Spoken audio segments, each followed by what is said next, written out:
Hi, I'm Anthony Hughes, and in this video I'll be introducing you to Engrave mode, which is where you access many of the more advanced layout and formatting controls here in Dorico, the new music notation software from Steinberg. There are some important differences between write mode and Engrave mode. Write mode is where you input your music and let Dorico lay everything out using its default settings or any global options that you have overridden. Engrave mode is where you tweak the positioning and appearance of individual items. You cannot input or delete music items in Engrave mode. When you make edits in write mode, you are modifying the actual musical data of the items in your score, whereas in Engrave mode, any edits you make purely affect the graphical aspect of the music items and do not alter the underlying semantic information. Let me show you an example.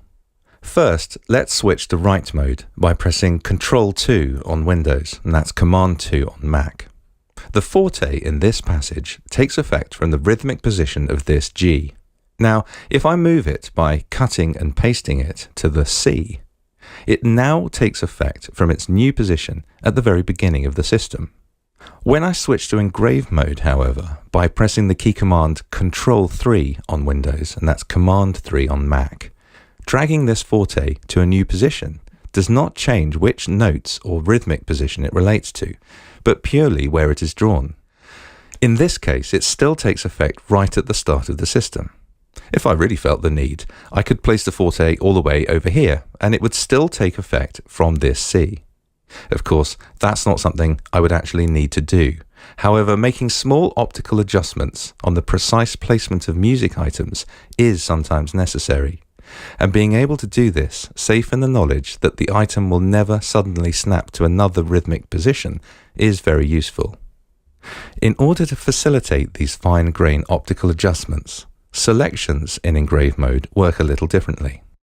In write mode, clicking anywhere on a note selects the entire note, so you can change things like its pitch or duration. In Engrave mode, you'll notice you can select just the stem and then click and drag the handle to move it to a new position.